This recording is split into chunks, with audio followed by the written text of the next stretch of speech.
Salve, galera, estamos aqui com mais um episódio, nosso segundo episódio aí do nosso podcast, o Camarão Pensante. Hoje, com um convidado especial aqui, o Alan, né? Que além de proprietário do estúdio aqui, né? Nosso parceiro, nosso amigo aqui do podcast, um parceiro que a gente fez aí, cliente do nosso escritório. Também é bancário, né? Então, hoje a gente vai falar de muita coisa relacionada a essa questão bancária, né, Alan? Falar um pouco de essa questão dos cursos, das certificações que você precisa, né, para trabalhar com banco, e também falar um pouco dessas últimas polêmicas envolvendo esse mundo aí bancário, né? Que não foram poucas, né? Banco Master, banco isso, banco aquilo, Pix, tudo que envolve esse universo. Obrigado, Alan, por aceitar o convite. Boa tarde. Se apresente aí pra galera. Boa tarde, galera, tudo bem? É isso mesmo, eu sou Alan Moraes, a gente tem aqui, eu sou bancário, sou professor de carreira bancária, né? A gente trabalha com toda a parte de concursos e a parte também de certificações bancárias. Saber como entrar e como trabalhar em banco, acho que a gente consegue te ajudar um pouquinho. E a gente vai bater um papo muito bacana aqui. No que tu me chamou, Denis, assim, de pronto eu aceitei pra gente trocar essa ideia, porque eu sempre falo que tem que compartilhar um pouquinho de conhecimento e compartilhar, acima de tudo, a verdade.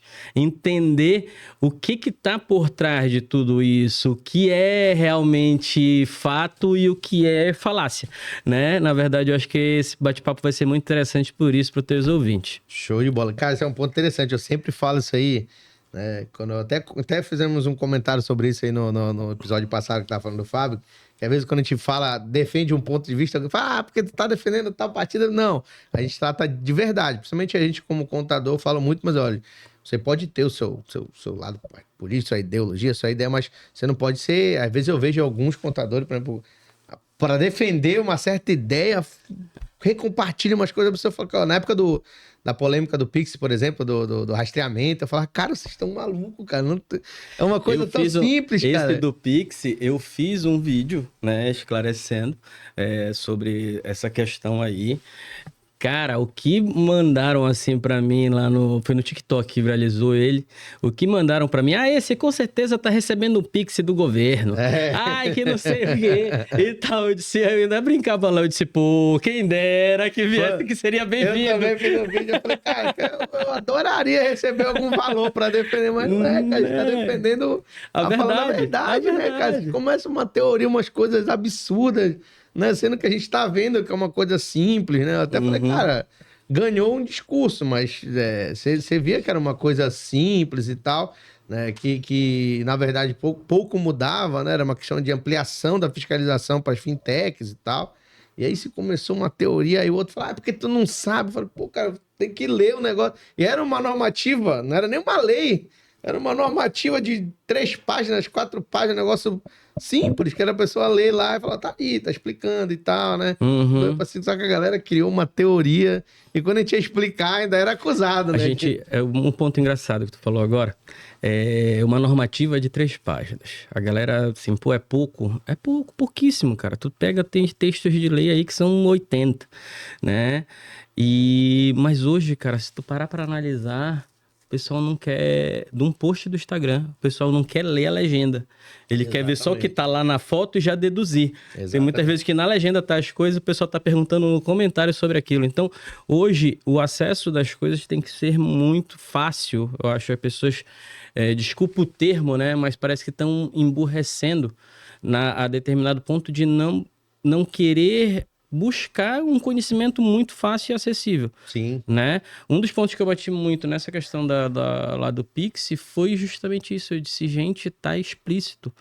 Né? Tá ali na normativa. E, querendo ou não, aquela normativa, na época, ela aumentou. Eu falava de 5 mil, ela aumentou de 2 para 5. Então, deu até uma margem maior. Margem maior, entendeu? E só criou uma regulamentação que antes abraçava só os bancões e que agora abraça as fintechs. Sim. Que foi alvo das ações que era onde teve os desvios das fintechs. Lá da Faria Lima. Na Faria Lima, na Carbono, na Operação Carbono... Esqueci, o nome da Carbono não sei o quê, né? Então era, na verdade, só isso, porque se achou uma brecha, que uma brecha deveria ser combatida. Sim. Né? Mas se cria uma narrativa por trás, independente de partido político, quem foi que fez, se cria uma narrativa por trás que muita gente acaba acreditando. Infelizmente é desse formato, né? Então a única coisa que eu defendo muito é busca informação, procura informação verdadeira, que está pautada não em achismos, pautada em documentos, em normativas, em leis e embasado com isso. Essa que é a ideia. É porque assim, eu falo que eu tava até comentando com um amigo meu esse dia, né? É complicado que hoje em dia, assim, tudo tem versões, né? Então eu até brinco, eu falo, cara, você imagina hoje com os fatos acontecendo no momento, cada um cria uma versão. Você imagina falar de fatos que aconteceram há 100 anos atrás, cada um tem 10 versões. A minha ideia não, porque é assim que aconteceu a crise de 29, a outra tem uma outra justificativa. Isso, aí você imagina que tem uma coisa acontecendo agora e a gente cria 5, 6 versões. Imagina o que aconteceu há 100 anos atrás. Mas... Então, por exemplo, a galera, tipo, vê eu gosto desse cara aqui. Aí se ele fala, não procura ver se realmente ou se ele tá levando pra lá. Porque você pega um fato, você pode levar para qualquer... Se você quiser, né? Não, eu vou levar para um lado da minha ideia. Eu vou levar para esse lado. Eu sempre, até quando eu fiz alguns vídeos, falo, cara, não acreditem em mim, não. Peguem a normativa e leiam. Sim. E vão ver que não tem nada de misterioso, não tem nada. Então, você às vezes segue um coach, segue um político, segue um influenciador, mas, cara, vê, aí, tipo assim, olha, realmente parece que ele tá falando é verdade, mas dá mais uma lida, dá um Google, tal, né? Ou segue alguém da área, porque às vezes tem um cara que é influenciador de finanças, mas sai uma normativa dessa que é uma norma técnica de contábil, de administração, Sim. e o cara fala lá o que ele acha da normativa, sem nem ter lido direito, aí tu vai, não, beleza, porque o cara é famoso, ele deve estar falando a verdade. Né? Eu falo muito isso, não, veja um cara da área, alguém que entende um pouco e tal, pra ver se... Que é isso que eu falo muito, a gente tem que defender, como tu falou, a verdade. Né? Pô, você pode ter um lado, pode ter uma ideologia, pode ter uma crença, pode ter... Mas se você perde até credibilidade, eu falo muito... Tive algumas discussões em fóruns, assim, com contadores amigos, que eu vi uns caras fazendo umas postagens, eu falei, cara, vocês são contadores, velho. Você pode odiar político X, político B, político D, mas, cara, se vocês fazem uns posts que se eu sou cliente, eu falo, meu irmão, esse cara é meu contador, não sei não, que ele não leu, ele não leu o que ele tá falando. Só por raivinha de um, vocês são contadores, vocês têm um nome a zelar. Você pode ter uma ideologia, você postar uma informação que às vezes não é a correta, Sim. A gente tem que ter muito cuidado quanto a todo prestador de serviço, na verdade. Né? Hoje, eu digo que isso está doentio. A polarização das coisas está doentio. De clientes, realmente, por tu ser de uma ideologia A ou B e ser divergente da dele, ele deixa de fechar contrato contigo. Exato. Entendeu? Então, cara, eu digo, pô, isso tá surreal, né? Então a gente tem que ser ali apartidário, uma das coisas que eu falo, a gente trabalhar ser apartidário, se a gente tá prestando serviço. Porque eu acho que tu tem que ter bastante atenção nesse ponto. Mas ser apartidário não é dizer que nós não temos opinião. Exatamente. Nós temos a nossa opinião, nós temos a nossa convicção, né? E só que, além de tudo, assim como eu, tu também é professor, cara. Então, eu acho que, além de tudo, a gente tem que ter um pacto, como eu sempre falo, com a verdade. Exato. Entendeu? A gente sempre aprendeu que a gente tem que passar. Professor tem um poder, um superpoder, vamos dizer assim, que é, digamos assim, de ser... O que a gente fala, por muitos, é considerado verdade. Sim. Então a gente tem que ter muito, cara, muito cuidado com o que a gente fala. Porque ali a gente sobe num negocinho, pô, o cara é o dono da verdade, o que ele vai falar que eu vou aprender. Sim. Então isso daí é um superpoder, mas, cara, isso a gente tem que usar esse superpoder, cara, com uma responsabilidade absurda. né? Então a gente tem que ter muito cuidado com isso, é isso que eu sempre defendo, é procurar realmente levar, entender. Uma das coisas que eu já comecei a fazer muito dentro de sala de aula, que eu tinha receio, era tipo assim, algum aluno me perguntar alguma coisa que eu não sei, que eu não domino naquela hora. Eu falo, cara, não sei. Tá? Não tem vergonha de dizer isso, até porque não tem como a gente saber, a gente sabe a atualização, o volume das coisas que hoje, da forma que vem. Então, cara, não sei, mas me cobra isso na próxima aula, porque eu vou aprender e eu venho te trazer essa resposta. Entendeu? Então, assim, é buscar conhecimento e isso é muito bacana. Isso é muito bacana porque a gente tá ali sempre tentando se reciclar o tempo todo. Essa que é a ideia. Uma coisa que eu falo, na sala também, a gente faz cursinho para prova do conselho, por exemplo. Aí quando eu tenho alguma pergunta, eu falo, cara, uma das melhores respostas que tem na contabilidade é depende. Porque depende, alguma coisa depende. Né? O cara, por exemplo, eu vou te dar um exemplo, né, da contabilidade boa. O carro, né, por exemplo, o carro ele é um ativo imobilizado, ele é o que dentro da contabilidade? Eu falo, olha, depende. Depende. Porque o carro ele pode ser o teu produto de venda ou ele pode ser um ativo imobilizado. Então, dentro da contabilidade, muita coisa depende. Então, tem coisa também. E ele pode, aí eu vou entrando na minha área, se tu contrata ele como leasing, ele pode se tornar despesa. Exatamente. Então depende. Depende, tem muita coisa na contabilidade, depende. Então, aí às vezes uma pergunta, professor, cara, depende, né? Aí tem que ver, tem muita normativa que vão mudando, né, na contabilidade. Então, realmente, isso é uma questão que você não tem que ter vergonha. Fala, cara, peraí que eu vou dar uma olhada. Acontece muito, mas também já tem um cliente fazer uma pergunta, falo, cara, saiu esses dias, não dá nem livro, vou dar uma olhada no que saiu, entendeu? Só que como tu falou, o importante é quando tu falar sobre o assunto, dar uma lida, ver, realmente falar com bastante segurança, né? Que aí tu tem esse know-how para falar quando tu tá bem informado sobre o assunto, né? E aí, Alan, falando um pouco da questão bancária, né? Já entrou no outro, já foi direto no assunto aí, foi até um pouco da história do Pix do passado, mas falando toda essa questão bancária, por exemplo, né? Tu tem um curso da aula para formação, né? Certificação bancária. Sim. Tu tem, nessa questão bancária, né? A gente tem os concursos para os bancos. Sim. E tem os concursos para certificação, né? Não é. Assim, vamos lá. A gente tem os concursos bancários para quem quer entrar no mercado bancário. Tu entra de duas formas, tá? Tu tem dois locais para entrar, né? Um é a iniciativa privada e o outro é a iniciativa pública, tá? A iniciativa pública, tá? A gente vai entrar como? Concurso público. Não tem outro formato de entrar. No concurso, mesmo entrando para o concurso, já tem que ter as certificações, não? Não é necessário, tá? Não tem nem como eles cobrarem isso. Certo. Só que a tua ascensão dentro do banco, muitos cargos dependem de certificações. O que são as certificações?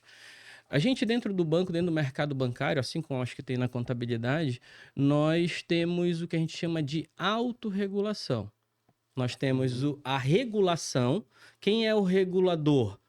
Hoje, CMN, Bacen, CVM ali, o mercado de ações e tal, o mercado de capitais, CMN. São os órgãos reguladores.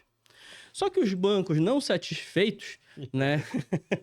Não satisfeitos, eles se autorregulam.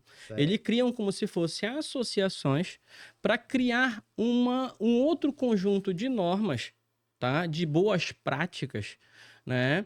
Que não estavam nas regulamentações, já do Banco Central, já da CMN, né? Então eles criaram um conjunto de boas práticas para tipo assim, olha, esse grupinho aqui que se associou a essa galera tem essas plaquinhas. Ele tá seguindo essas boas práticas, tá? E a principal delas é a Ambima, tá? Que ela dá essas boas práticas ali do mercado. Ela é baseada em pilares que dá essas boas práticas. Então, para que aquele banco tenha aquele selinho da Ambima, tá? Que o mercado olha para aquilo, dizendo, pô, é associado da Ambima. Então, ele segue as boas práticas, então sobe a credibilidade daquele banco. Para que isso aconteça, ele tem que ter em seus cargos gerenciais, quem trabalha com o mercado, quem trabalha atendendo cliente para investimento, quem trabalha em linha de frente, tem toda uma regrinha a ser seguida, tá? Você precisa ter as certificações. Antes eram conhecidas como CPA 10, CPA 20 e CEA, tá? Essas eram as 3 certificações mais comuns. Existem outras, CGA, CGI, CGE, entendeu? Que tem, mas as comuns, mercado, varejo, tá? Eu vou trabalhar com CPA 10, CPA 20 e CEA. Só que isso porque eu falei antes, porque elas foram descontinuadas em 31 de dezembro de 2025. A partir de janeiro, começou o processo de transição e hoje nós temos outras novas 3 certificações. Formato mudou, mas a ideia é a mesma. A ideia é a mesma. Mudou nomenclatura, mudou formato de cobrança na prova, o formato da prova, porque antes eu estava com uma prova muito decoreba, hoje eu tenho uma prova mais baseada em meio discursiva, meio... Então tu tem que trabalhar soft skills, ela melhorou, né? Ficou mais difícil, mas melhorou a forma de cobrar e isso melhora o mercado na ponta final, tá? Então hoje, quais são as certificações efetivas, Alan? A gente tem a CPA, tá? Que aí agora tu tem que tirar... Antes eu podia ir para a CEA direto, que era a última. Tirar só ela e ela, por dominância, vencer as outras 2. Hoje eu tenho a CPA, que é a de entrada, então sou obrigado a fazer ela, e agora eu posso seguir para as outras 2 depois de ter a CPA, que é a CPRO-R, que ela é de relacionamento, e eu tenho a CPRO-I, que é de investimento, para quem vai trabalhar para investimento. Então, na verdade, são essas 3 certificações. E ela é a porta de entrada para o mercado financeiro quando eu falo de iniciativa privada. Tá? Hoje o mercado pode contratar 100? Pode. Mas, contanto que esse profissional tire essas certificações, a que for necessária para aquele tipo de atendimento que ele vai estar fazendo, que ele foi contratado, em até 3 meses. Então, o que o mercado faz? Pô, não vou correr o risco de contratar alguém sem. Geralmente contrata. Eu já contrato com a certificação. Então a ideia é essa, né?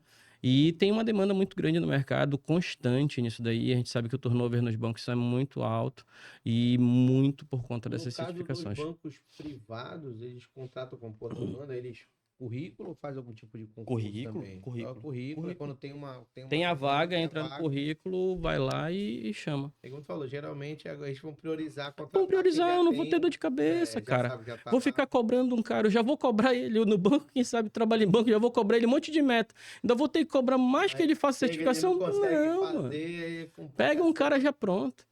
Pega um cara pronto no mercado, exatamente. É fácil, né? Aí no caso do público, não, é concurso público. Banco público, concurso público lá, direto. De qualquer maneira, depois eles podem exigir essas certificações também.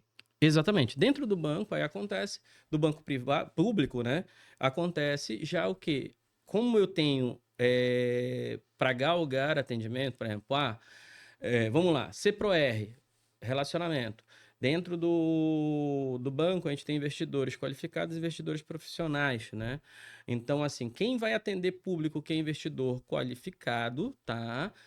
Ou seja, tem acima de 1 milhão de investimento ali, vai trabalhar ali na sua faixa de ter que ter a CPRO-R para trabalhar com esses caras. Certo. Entendeu? Não, eu vou montar carteira de investimento, fazer assessoria aos gerentes de agência, aí eu vou ter que ter a CPRO-I, né? Não, eu vou trabalhar no call center, atendimento ali direto com o cliente, fazer varejão, tá? A galera que é do banco sabe, vai entender os termos que eu tô falando aqui. Vou trabalhar no varejão, atendimento da agência, bababá. CPA apenas tu já consegue fazer esse atendimento. Mas em si tu precisa dessas certificações para estar galgando essas vagas, para tu entrando na briga, né? Não tem nada assim dizendo que não vão chamar. Mas a gente sabe que efetivamente só chamam quem tem certificação. E assim, no caso, sabe, o concurso é quando é lançado e tal, não tem mistério. As certificações pode tirar a qualquer momento? A qualquer momento. A qualquer momento. É uma prova. Escreve. Como é? Eu dou curso. Eu trabalho com curso, inclusive a gente vai abrir turmas agora. A gente tá vendo aí tá uma demanda grande do Banco do Brasil, eles me solicitaram um curso, aqui em parceria até inclusive com o sindicato. Então, o Banco do Brasil fez uma solicitação, a gente vai montar uma turma agora, né? E vai ser aberta também para fora. essas turmas agora já de CPA. Então, você que está querendo uma certificação aí, já vem, já pega aí, procura aí que a gente já tem muita coisa para fazer. Então, tem essa demanda. E como é que funciona? A gente te dá o curso, te ensina a metodologia que é cobrada na prova, tá?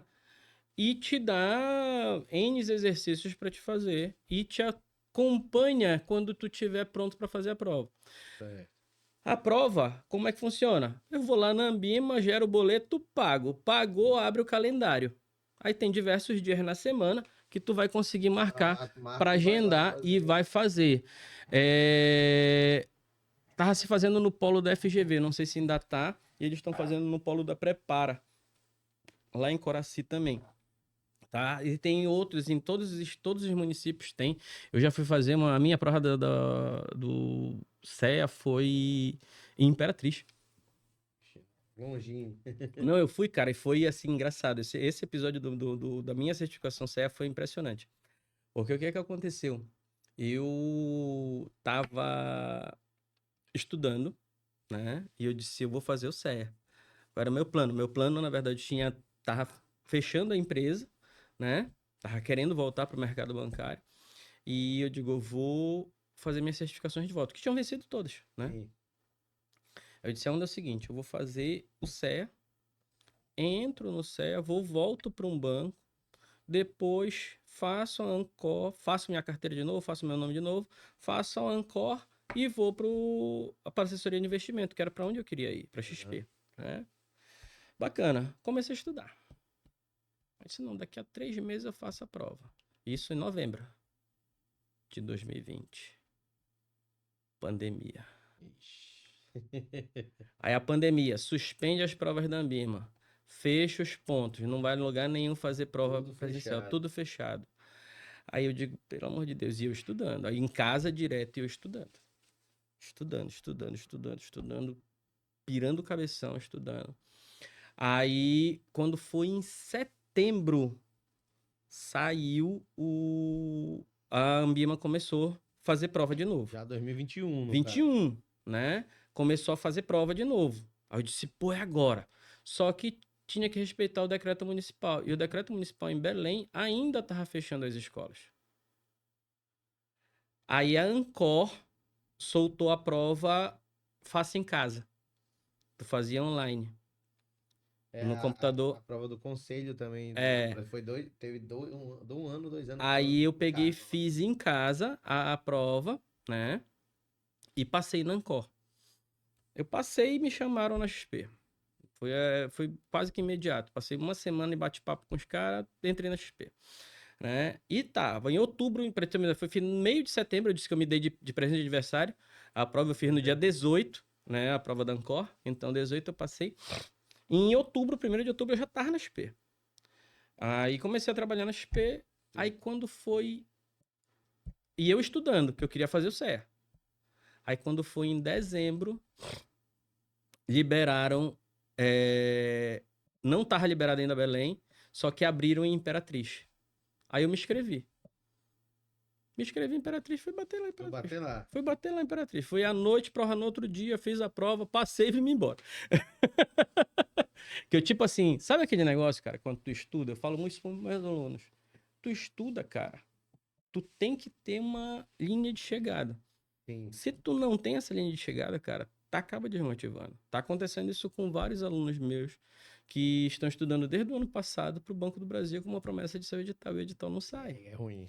Aí é complicado. Por mais que a gente bata na tecla, cara, tu tem que te preparar antes do edital, tu tem que preparar antes do edital, mas, cara, a falta da reta, da linha de chegada, complica.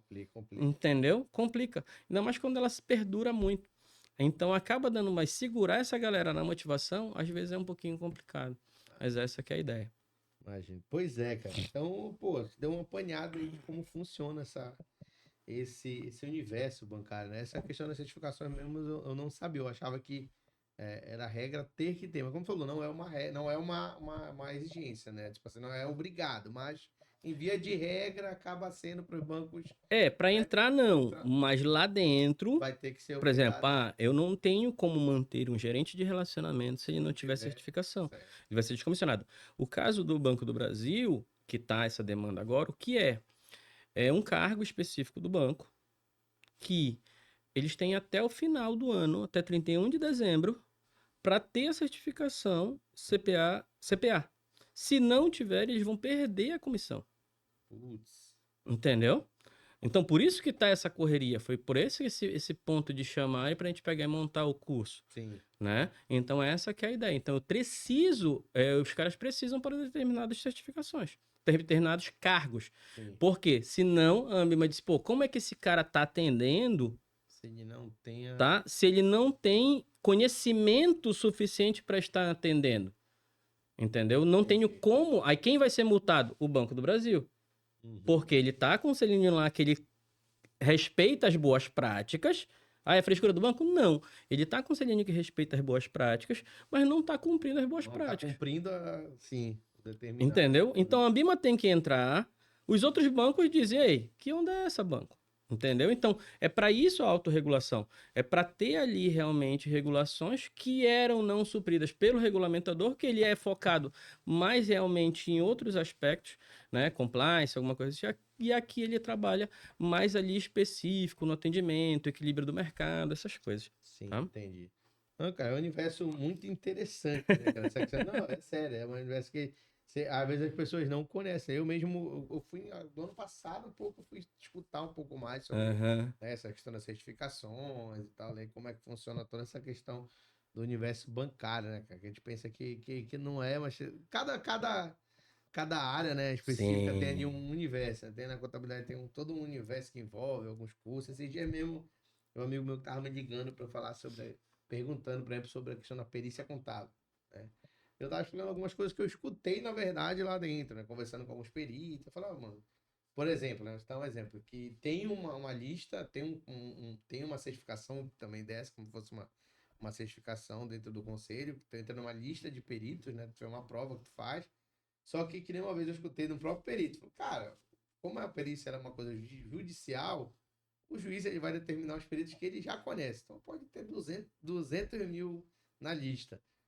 A maioria dos juízes já tem uns caras que ele... Os peixes. Que talvez nem peixe... Talvez é confiança. Confiança. Não, confio nele. Eu sei que o cara vai fazer certo. Então tipo, tem um outro universo dentro da contabilidade quando se fala em perícia, né? E assim, falando um pouco de banco, né? Como a gente tava conversando, combinando, pra gente falar, pra gente entender um pouco. A gente entendeu a parte técnica, né? De como entra no banco e tal, as certificações. Falar um pouco desse outro universo, né? Com tudo que aconteceu aí na República, envolvendo os bancos aí, Banco Master da vida. Tá acontecendo, né? Tá acontecendo, né? Aí eu ia te perguntar sobre essa questão, por exemplo, do Banco Master. Muita gente não entendeu muito bem o que aconteceu. E muita gente até, na época, muita gente me perguntou, cara, mas aí tem um negócio do FGC que paga uma parte, né, dos prejuízos, né, que é esse fundo. Aí eu queria primeiro que tu pudesse explicar um pouco como é que funciona o FGC, né? O que ele é, né, como é que ele funciona, pra gente entrar um pouco do que aconteceu nessa questão do Banco Master aí. Vamos lá. FGC, Fundo Garantidor de Crédito, tá? O FGC, ele é o seguinte, ele é uma entidade sem fins lucrativos, primeiro ponto, tá? Ela é uma entidade sem fins lucrativos. Certo. E ela é autofinanciada, tá? Pelos bancos. Os próprios bancos, né? Os próprios bancos. Né? Toda a operação, por exemplo, se eu tenho lá das operações cobertas, que são diversas, tá? E eu vou explicar uma regrinha igual como eu explico dentro da sala de aula para a galera entender, tá? Dentro dos bancos existem determinadas operações que elas são cobertas pelo FGC. E quais são essas operações? São operações que são mais fortes dentro do banco. E operações sempre bancárias. Por que sempre bancárias? Eu sempre brinco na sala de aula. Eu tenho seguro do meu carro, tá? Eu tenho seguro do meu carro, tá segurado. Tu saiu no teu carro e bateu, o meu seguro vai cobrir o teu carro? Não, né? É o meu seguro. Né? Não vai cobrir o teu carro, porque o teu não está segurado pelo meu seguro. Sim. Entendeu? Essa que é a ideia. Então, o FGC segura quem? Operações dos bancos. Então eu sempre brinco dentro da sala de aula. Cara, então tendo esse conceito na tua cabeça, em vez de ficar decoreba, eu começo a pensar, tá? Conta corrente é um produto de banco? É. Conta poupança é um produto de banco? É. Ações é um produto de banco? Não. Então não é coberto. Tá fora. Debêntures é um produto de banco? Não. Não é coberto pela FGC. Então, tudo que for de banco, salvo algumas exceções, que a gente não vai entrar nesse mérito aqui, que isso daí já é aula de concurso bancário, mas em si tem algumas exceções de alguns produtos bancários que não são cobertos. Mas em si, eu tenho um rol de produtos cobertos, tá? E esses produtos cobertos dentro do banco, eles têm uma garantia do fundo garantidor de crédito, que ela é limitada a 250 mil. 250 mil por CPF, por conglomerado financeiro. Porque eu falo de conglomerado financeiro? Quando tu fala hoje do Banco do Brasil, eu tenho um conglomerado financeiro ao redor do Banco do Brasil. BB Seguradora, BB DTVM, tenho ali várias, entendeu? Que é um conglomerado ali dentro do guarda-chuva, né? Que o balanço dele hoje dentro do conglomerado é feito um único só, então ele faz tudinho ali. Então dentro desse conglomerado financeiro tu tem 250 mil salvaguardado. Então é por CPF, conglomerado financeiro, né? Que ele vai salvaguardar esse teu patrimônio, certo? Então isso é o FGC. Um percentual, se eu não me engano agora, se não me falha a memória, é 0,00035% do mensal do saldo que se tem na conta, nessas contas, tipo a conta corrente, de todo o dinheiro que tem lá no Banco do Brasil, 0,00035, tá? Se eu não me engano, eu acho que é esse valor, ele é depositado no FGC. Sim. E ele faz um colchão, tá? Aí esse colchão serve para situações como essa, que tem liquidação de um banco, ele venha ressarcir parcialmente, pelo menos parcialmente, na integralidade alguns, né? Ou parcialmente alguns investidores. Como tu falou, é até 200 mil, mas não garante que, tipo assim, tu tem um investimento de 100 mil que tu consiga receber tudo. Não, recebe todo. Se tiver dentro desse produto, tiver dentro, por exemplo, eu tô com 100 mil na conta corrente, tá? 100 mil na conta corrente, eu vou receber. Mas no caso, por exemplo, do Banco Master, tinha questão de investimentos também, né, das pessoas. Ele estava coberto. Não, tá? Então, o que tava? Qual era a questão do Banco Master? CDB. O CDB é um produto de banco. Aí ele é coberto, ele é coberto, né? Ele é coberto. Deixa investido lá. Entendeu? O que é o CDB? O CDB, tu tá nada mais emprestando pro banco. Então, tu pode pegar e fazer um CDB de 10 reais, tu pode dizer, o banco tá me devendo. Já diz. 10 reais. Isso é tu, tá? O banco me deve. Me deve. Não é eu que tô devendo pro banco, é o banco que me deve. Tu fez o CDB de 10 conto, mas tu pode falar isso. Não conta pra ninguém quanto é. Mas... Emprestei uma grana pro banco lá. Entendeu? A ideia é essa. O banco trabalha como? Como é o negócio do banco? O banco pega, tem os agentes superavitários, as pessoas que conseguem viver com menos do que recebem, então eles sobram dinheiro, e eles procuram uma instituição financeira e colocam esse dinheiro aqui. E eu tenho uma galera aqui que são os agentes deficitários, que necessitam de recursos além do que eles recebem. Esses agentes superavitários pegam esse dinheiro que está guardado aqui no banco, que essa galera superavitária guardou no banco. Qual é o grande ponto? Se eu preciso desse dinheiro aqui como agente superavitário, o banco vai dizer, pô, não, olha lá, peraí, pô, deixou aqui, pô, emprestei de 60 vezes pro fulano, aqui, dá uma segurada aí. Não. O banco vai ter que me devolver esse dinheiro. Sim. Tá? Então, essa que é a ideia aqui. O banco, ele é um intermediador de recursos nesse meio.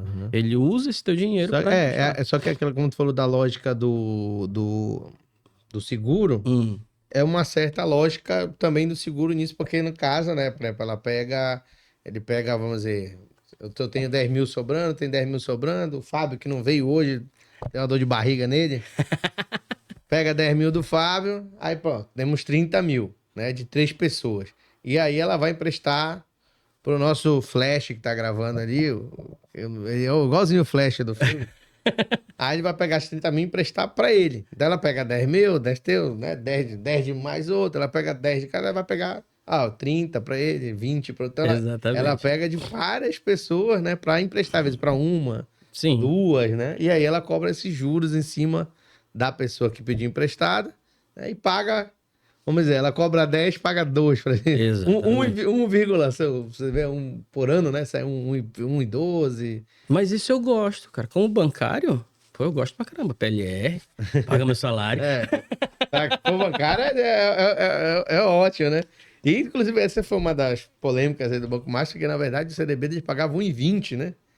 Que era o maior do Brasil. Cara, um grande ponto, assim, eu tenho eu digo, é meu mestre de Gabriel. Cara, ele fez uma colocação que é perfeita quanto ao FGC. Qual é o grande problema do FGC hoje? O FGC é uma autorreguladora. Vários bancos podem entrar no FGC. E quando tu entra no FGC, tu tem aquele selo do FGC. Quanto a... Não é uma autorreguladora, o FGC não é uma reguladora, só que é um fundo garantidor, então regulamentar. Ele está lá na regulamentação do Banco Central, que toda instituição financeira tem que entrar e reter recursos para o FGC, para o Fundo Garantidor de Crédito. Então, pô, ele tem a segurança. Você vai emitir CDB, ele tem essa segurança. Certo. Tá? Porém, eu posso abrir hoje um banco, pô. Entendeu? AMF Bank. Vai ficar bonito o nome. Né? É doido, né? Abra um banco. Entendeu? Pego meus 10 reais que eu tenho lá e abro um banco, tá? Digamos assim. E, pô, para que eu empreste dinheiro, eu tenho que ter dinheiro. E como é que eu vou fazer isso? Quando eu abro um banco, tô todo regularzinho, eu sou autorizado a emitir títulos. O que são títulos, galera? É um papel. E hoje escritural, que é via internet. Eu só te dou um certificado dizendo, cara, tu comprou papel comigo. E se eu não tenho credibilidade, eu sou um banco pequeno, o que eu faço para conseguir essa credibilidade? Para conseguir credibilidade, não. Para conseguir que atraia pessoas para comprar. Em mim, né? Para comprar. Tá? Eu aumento o preço. Se tu vai hoje lá num CDB no Banco do Brasil, eles estão pagando 95%, 92% do CDI. Entendeu? Por quê? Ele é um banco... Cara, o Banco do Brasil não vai quebrar. Entendeu? Então o cara tem credibilidade, tem o recurso, a reserva financeira dele é muito grande e não tá precisando captar dinheiro agora. Então ele joga o quê? Não tá preocupado, né? Se vão ou não vão. Então é 95%, 92% do CDI. Mas agora eu tô precisando, que eu preciso fazer dinheiro. Então eu faço o quê? 150 do CDI. Aí o cara diz, opa... tá valendo a pena, né? Tá valendo a pena, 150. Mas que banco é esse? Ah, cara, não importa, mas tem o FGC, mano. Tá segurado. Aí tu chega como? Como é que eu faço o lastro disso? Como é que eu distribuo isso daí pra chegar em mais pessoas rápido? Eu vou junto com os assessores de investimento. Lá a galera da XP, do BTG, que todo mundo conhece, e diz, olha, BTG, é o seguinte, cara, coloca aí pros assessores que eu tô pagando 150 do CDI. E eu vou dar um FII, os assessores de investimento vão entender também, eu vou dar um FII aí de, vamos lá, 20% da operação. Pô, assessor de investimento, pum, já fica o logo. FII é 2, pô. Era 2 quando era o bom. Aí eu disse, eu dou um FII de 20, a galera vai, pum, pipocar o olho, vou vender. E qual é a prerrogativa? A galera vendia o FGC, mano, não vendia o CDB. Ela chegava contigo, Denis, olha esse título aqui, cara. Do banco Xing Ling Bank. Entendeu? Tá aqui. Esse CDC, 150 do CDI. Garantido pelo FGC. Aí, cara, pô, mas que banco é esse, pô? Rapaz, não importa. Coloca até 250 mil aí, tá lindo. Entendeu? Se quebrar, eu tenho um FGC. Entendeu? E qual foi o ponto? Depois que quebra, depois que a gente entende essas regulamentações, depois que a gente entende como é que funciona isso daí, a gente entende que quem é o maior financiador do FGC? Itaú, Banco do Brasil, é os bancões. Sim. Então, quem está pagando a conta na íntegra, na realidade, são esses bancões. Entendeu? O Banco do Brasil fez um aporte monstruoso para o FGC. Entendeu? Por conta dessas situações. Então, qual é a grande questão hoje? Tem que se mudar um pouquinho a regra da FGC. Foi um dos pontos que o Edgar colocou. Tem que virar, beleza, vai ser coberto pelo FGC. Mas vai ter uma regra. Vai ser coberto em 100% do CDI só. Porque senão complica, cara. Como falou, aparece um cara oferecendo 200 porque eu quero 200, pegar dinheiro. Vai pegar dinheiro e ele não tá... não tem como... Tá dentro da regra. Ah, é FGC, mas é 100%. Porque agora eu tô pagando um investimento que não existiu, pô. Entendeu? Pagando um rombo gigantesco de outra... Entendeu? Isso a gente tá falando do Banco Master da galera que recebeu, né? O problema é que o Master foi além.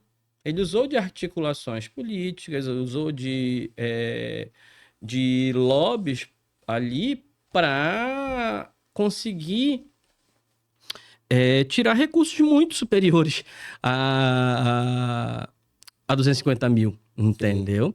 E quando tu fala de institucional, o institucional nem vai entrar nessa cobertura, porque eles são investidores profissionais, eles vão lá, entendeu? A gente tá falando aí de BI, porra. O da Prev Rio lá foi BI.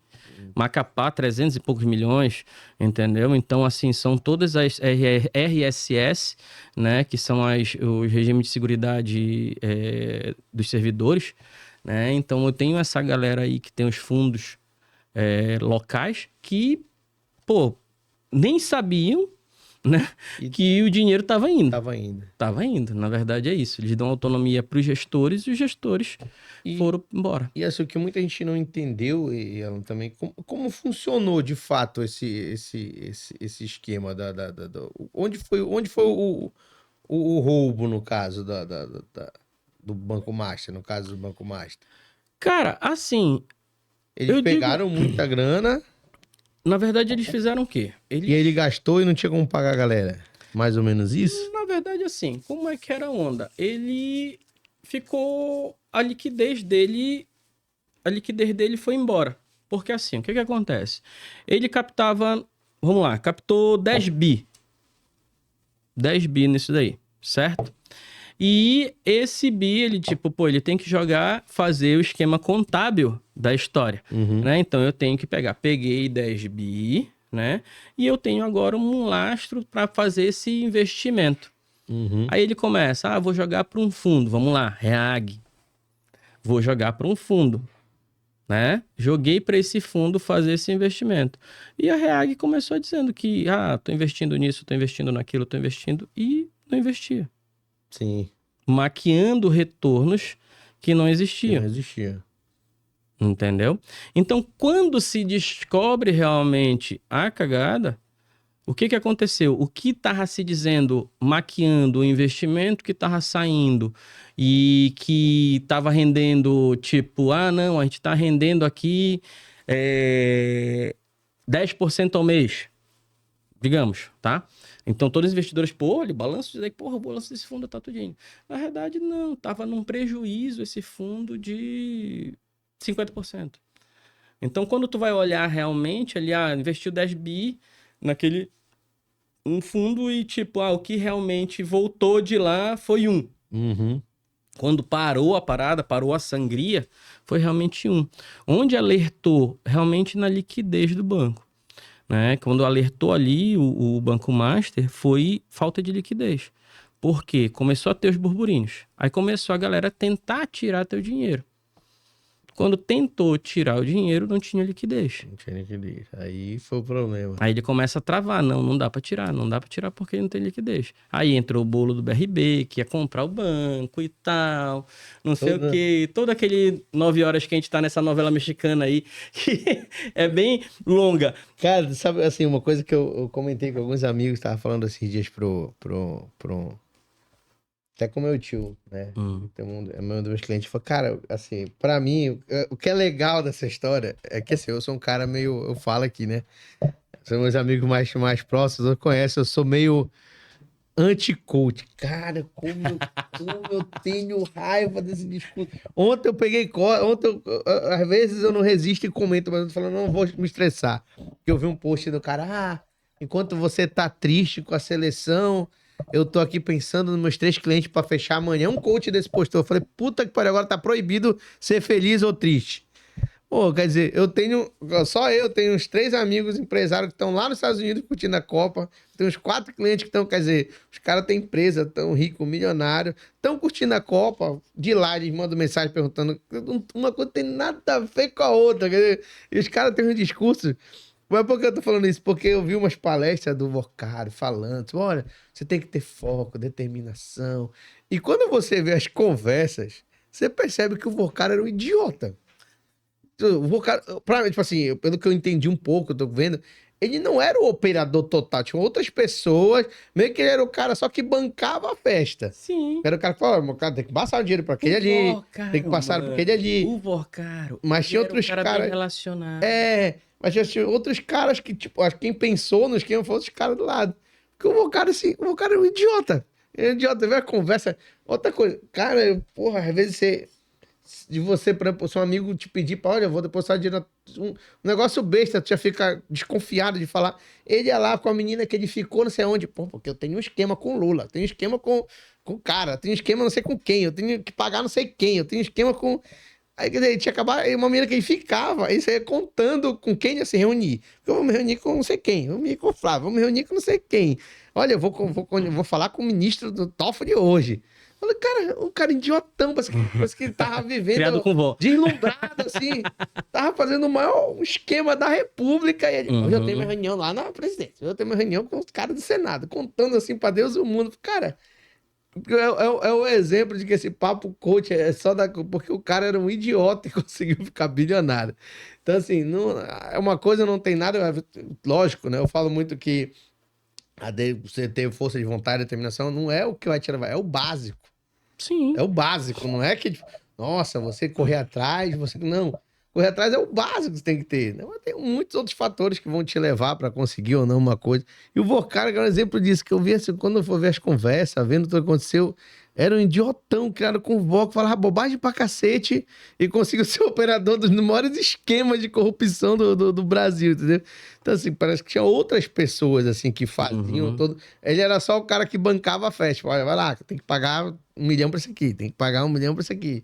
Aí o outro chegava, olha, tem que pagar... me dá tanto, me dá tanto. Era só o cara que bancava, mas parece que não era o cara que idealizou todo o esquema. Não, na verdade, o que acontece? Ele usou da sua correlação. Que ele era muito ele bem relacionado, muito bem relacionado, entendeu? E consegui, e foi ali, eu acho que aquele negócio de boca a boca, foi um falando pro outro que dava ali, dá pra ganhar ali, dá pra esconder ali, dá pra lavar.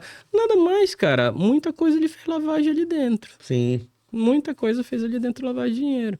Então essa que foi a ideia ali muito do... Tava no núcleo, Brasília, entendeu? Então, onde... Todo o poder, né? Todo o poder, então ele conseguiu ali muita coisa. Então, essa que foi a ideia. Mas muito que tu fala é isso. Ele não era Não era um gênio Não era um gênio. O esquema dele foi muito grande, mas muita gente comparou ele com aquele do cara do Lobo da Wall Street, né? Mas o Lobo da Wall Street realmente, apesar do esquema dele ter sido menor do que o cara, era um cara inteligente. Ele deu um golpe mesmo. Ele era um cara mais inteligente, pelo que parece, pela toda a história. Ele é um cara que ele articulou todo o golpe ali e tal, né? O Lobo de Wall Street, na verdade, ele usava o poder da persuasão. Pois é, ele era um cara já... Ele usava o poder de persuasão, né, para vender. Na verdade, ele sempre usou isso, né? E usou muito bem. O golpe dele em si era vender, ele era assessor de investimentos. Ele era a ponta. Tá aí, vamos lá. O Lobo de Wall Street era o cara que vendia CDB do Master. Basicamente isso. E dizia que era o melhor papel do mundo. Basicamente isso. E corte do filme. Hoje temos Entendeu? Uma proposta irrecusável pra você. Irrecusável e tal, não sei o que, a operação e tal. Entendeu? Então, basicamente era isso. O Lobo de Wall Street era aquele cara que pegava empresas que ia dar merda. Sabia que ia dar merda e eu não tinha escrúpulo. Entendeu? Eu não tinha escrúpulo. Ia vender pro cara porque é onde eu ganho dinheiro. Sim. Existia na época uma questão de comissionamento que hoje não existe mais, tá? Para entender um pouquinho o mercado de ações, de ações não, de títulos e valores imobiliários, da galera dos assessores de investimentos, como é que a gente ganhava dinheiro, como a gente ganha dinheiro. São na rentabilidade repassada ao cliente. Então eu tenho ali hoje basicamente a rentabilidade que ele vai estar ali, né? Sim. Na época lá do Lobo de Wall Street, na época do Em Busca da Felicidade, sim. Mesmo filme, a ideia era o quê? Era trabalhar onde eu ganhar dinheiro? Na corretagem. Certo. E qual era a corretagem? Era virar para ti, Denis, compra isso, né? Uhum. Esse é o melhor título hoje. Aí tu comprava, né? Aí eu ganhava uma corretagem aqui. Pô, Denis, mudou, Denis. O melhor agora é esse. Vende esse, eu ganhava na venda. Já vendeu. E compra esse, eu ganhava na compra. Entendeu? Então, era na corretagem da operação aqui. Sim. Minha onda era ficar fazendo comprar e vender, comprar e vender, comprar e vender, que eu ia ganhando corretagem. Sim. Tá? Hoje não acontece mais isso, salvo algumas operações que ainda existem nesse formato, mas são muito corriqueiras, tá? Então, basicamente, a ideia é essa, tá? Show de bola. Show de bola. Pra gente finalizar um pouco, já tá quase o nosso horário, falar um pouco do... A gente estava conversando, né? Ainda nesse mundo aí do banco, né? Bancário. Falar um pouco dessa outra parte, né? A gente falou do Pix, daquela questão do Pix, agora da bronca dos Estados Unidos com o nosso Pix, né? Qual é a bronca? Porque o cara tá puto lá, porque o Pix é desleal, porque o Pix é isso, quer taxar o Brasil por conta do Pix.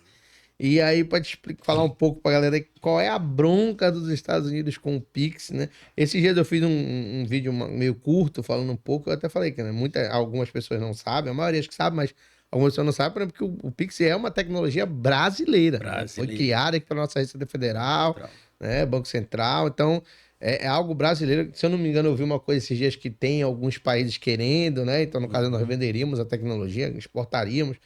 Mas a grande bronca é porque os Estados Unidos não quer, né? Tá? E aí, qual é a bronca dos Estados Unidos com o nosso Pix? O grande ponto é o seguinte, o Pix ele é uma tecnologia brasileira desenvolvida pelo Banco Central, tá? Teve influência de alguns países que foi ali para montar a regulamentação direitinho, de como é que funcionava, tudo direitinho, mas em si é uma tecnologia brasileira, nasceu aqui para trabalhar com a gente. E assim, eu vou falar para vocês uma das coisas que a gente tem que se orgulhar, tá? Tecnologia bancária, galera. A gente tá na frente de muito lugar. Chupa, tio Sam. Mas a gente tá na frente. Nosso sistema, nosso SPB, Sistema de Pagamentos Brasileiros, cara, é absurdamente ágil e eficaz, tá? O Pix veio agora não integrando o SPB. Ele criou o SPI, que é uma evolução realmente do que é o SPB. Uhum. O SPB ele é um sistema brasileiro de pagamentos, tá? De pagamentos brasileiro, que ele faz o TED, o DOC, boleto, tudo que tu paga vai passar pelo sistema integrado, onde conversam todos os bancos. E o Banco Central está ali revisando. Isso funciona muito eficaz hoje em todo o sistema financeiro nacional, tá? O Pix veio com uma outra câmara, tá? Que ela é, em vez de SPB, agora é o SPI, que é o Sistema de Pagamentos Instantâneos. O SPB, ele funciona de 6 da manhã até as 17 horas, né? O SPI é 7x24. Tá? Então, todo o tempo funcionando. Por que isso foi possível? Porque ele centralizou tudo. O SPB, ele funciona em todos os bancos. Todo banco tem o seu SPB e o Banco Central fica no meio só monitorando. Hoje ele fez o que com o SPI? Jogou para dentro do Banco Central tudo. Então, todo mundo funciona lá dentro. Por isso, ele consegue trabalhar 24 horas. Certo. Tá? Então, fica tudo dentro do Banco Central. Essa tecnologia é possível hoje, foi possível, tá funcionando e funcional. E tem uma regrinha do Pix, que é o quê? O Pix ele é gratuito. E ele centraliza os dados, todos os dados e informações por conta da nossa LGPD, são retidos junto com o Banco Central e cria segurança. Só pode aderir se criar um conjunto, aderir ao Pix, a instituição bancária, tá? Se tiver determinados requisitos de LGPD, respeitar esses requisitos, tá? Então é bastante regulado por isso. E funciona, cara. Funciona absurdamente. Foi uma revolução, né, cara? Na época, bem na pandemia, que tá todo esse problema ali, foi uma revolução. E qual é o problema dos Estados Unidos com essa brincadeira? Porque vocês conhecem Visa, vocês conhecem Mastercard, tá? Aqui não é muito famoso, mas tem o PayPal, O PayPal foi a primeira plataforma de pagamentos online que existiu. Tá? Ele é muito forte nos Estados Unidos, a gente usou muito tempo aqui, quando não tinha Mercado Pago, não tinha esses outros, a gente ainda usou PayPal. Hoje até né? mesmo o WhatsApp, né, tem uma plataforma de pagamento pelo WhatsApp. Então, assim, qual é a bronca dos Estados Unidos? Ele alega que o Pix é desleal, né?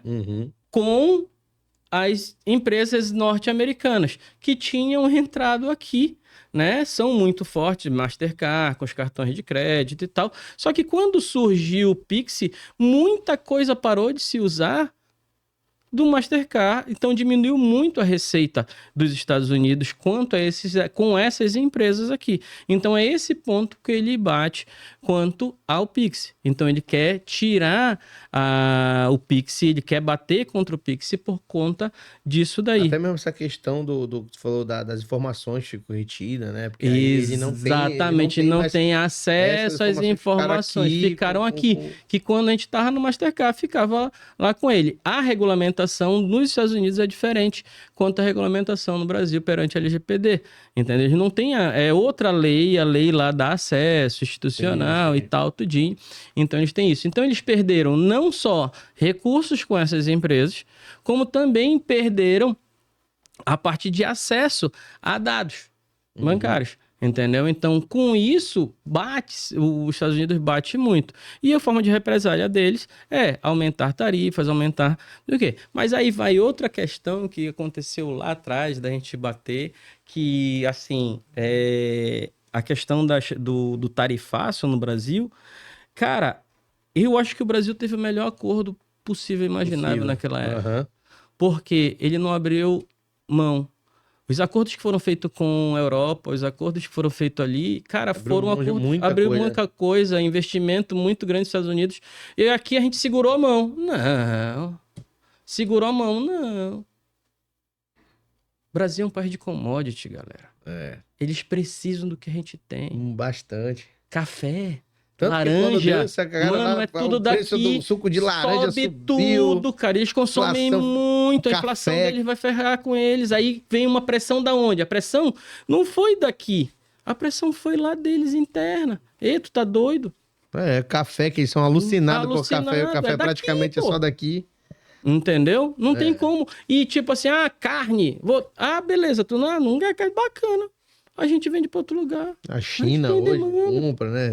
Entendeu? A gente é um país de commodity, é matéria-prima, é o produto, querendo ou não, numa escala de valor de produto, é o mais barato, que é matéria-prima. Entendeu? Felizmente a gente não beneficia muita coisa do que a gente tem, infelizmente. A gente só vende a gente hoje, por exemplo, a Vale vende o aço e a gente compra já o produto, a viga, entendeu? Então é complicado, entendeu? A gente compra muito mais caro o mesmo aço que a gente vendeu. Entendeu? Que a gente podia beneficiar aqui, mas isso outros 500, tem muito bate-papo pela frente. Só finalizando um pouco essa questão do Pix, né, que é interessante. O Pix, ele tem a ver um pouco, né, tava tendo uma discussão, por exemplo, sobre o Drex, né, que seria o real digital, né, para quem eu também falo um pouco até na internet sobre essa questão de criptoativos, criptomoedas, e se tinha pelo menos pelas últimas notícias, eles deram uma freada, né? Sim. Deu para trás um pouco pro projeto Drex, mas o Pix ele também fazia parte, né? Na verdade, era o primeiro passo do projeto Drex, né? Ele tinha uma Aí travou.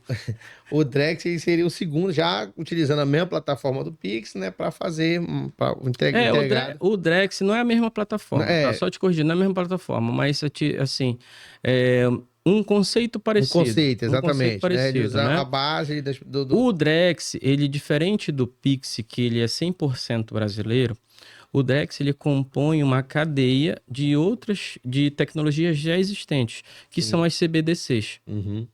Tá? Que usam base de blockchain para fazer a comunicação entre outros países. Então, a gente ia conseguir fazer a tokenização de ativos. Exatamente. Então, basicamente, era isso que ia conseguir. Eu ia conseguir hoje, só para vocês terem uma ideia, reduzir muita coisa de processos. iam ser muito mais ágeis. Por exemplo, hoje, vamos lá.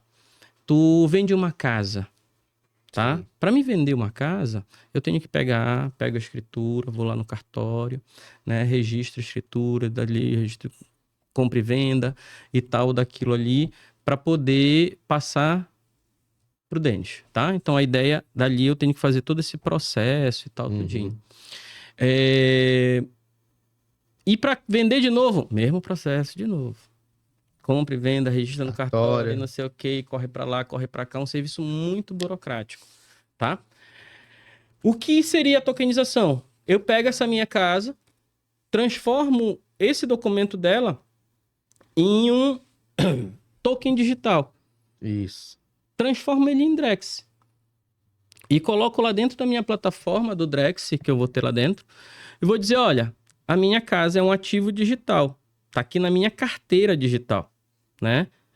E eu só cortando antes do raciocínio, eu sempre brinco que é uma situação aqui que eu falo que às vezes, um impasse. Por exemplo, eu conheci o Denis agora e eu quero comprar o carro do Denis, né? Aí eu falei, Denis, faz o seguinte, então vai lá no cartório, transfere pro meu nome teu carro, quando tu chegar aqui eu faço o Pix. Todo isso é... Aí o Denis, não, porra. Por que tu não faz o Pix e depois eu vou pro cartório? Aí eu, não, Denis. Pô, eu te passo o Pix e vai que tu não passa pro meu nome o carro. Aí o Denis vai que eu passo pro teu nome e tu não faz o Pix. Eu crio esse imbróglio, entendeu? A tokenização faria o quê? O Denis transformaria o carro dele, tá? E esse processo já começou com a CNH, o documento digital, que a gente faz a transferência toda online. É basicamente isso, eu tokenizei. Entendeu? Então, é como se eu colocasse aquele meu carro dentro da minha carteira digital.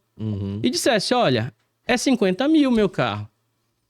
Aí, o Denis vai lá e coloca 50 mil em Drex, né? E eu vou pegar e dizer, olha, é para pagar esse carro do Alan. Aí, quando ele pega a carteira e diz, olha, tem um carro vendendo a 50 mil e esse cara aqui quer comprar 50 mil, bateu, autenticou a transação, automaticamente o carro vai para o Denis e o dinheiro vai para conta. Essa é a ideia. Isso já acontece, né, no mundo digital, né? Porque eu mexo um pouco também com os contratos digitais, né? Exatamente. Então, por exemplo, às vezes tem plataforma, né, que já fazem vendas de produtos e tal. Então, isso já acontece. Você faz a assinatura digital, o dinheiro sai da sua carteira, automaticamente o produto que você comprou digitalmente já cai para você. Seria mais ou menos exatamente dessa forma, nos contratos digitais. Então ficaria até mais ágil e mais confiável, né? Sim. Carro, casa, tá aqui, passei, caiu na conta. O medo da galera é justamente a supervisão, né? Muitas teorias foram lançadas aí, porque o governo é proibido eu gastar o dinheiro com tal coisa. É uma coisa que pode acontecer, mas até então é teoria da conspiração, né? Sim. Não dá pra... Muita gente, porque não sei o que, o governo vai chegar lá, o teu dinheiro vai ficar bloqueado, porque tu não vai poder gastar com isso. Não... Até então, realmente, essa tecnologia até daria esse poder, mas até então é teoria da conspiração, porque o que seria o principal mesmo, essa questão dos contratos seria muito mais ágil, né? Seria muito mais interessante. Então, acho que é uma tecnologia que eu queria ver, deu uma travada aí, eu não sei se eles vão botar para frente no futuro. A gente vai ter que aguardar. Alan, estamos chegando ao final aqui. Queria agradecer aí a tua presença, né? Agradecer a parceria com o estúdio, né? A Mais Infoprodutora aqui, que é parceira nossa, nosso cliente também do escritório. Então, a gente está sempre aqui. A gente vai tentar gravar 1 ou 2 programas no meio, pelo menos um aí, trazer um convidado. Próximo a gente já tá vendo aí. Espero que o Fábio já esteja no próximo.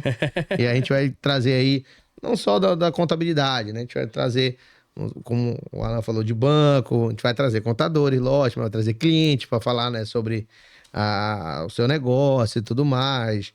Enfim, então a gente vai estar aqui sempre batendo um papo aí sobre tudo e, lógico, falando sempre, trazendo um pouco para contabilidade, falar de negócio, falar de economia, falar de assuntos relevantes aí, o que está acontecendo no momento. Então, Alan, te agradecer aí pela presença, pelo bate-papo, foi muito produtivo e informativo, coisa que eu mesmo não sabia aí sobre essa questão bancária.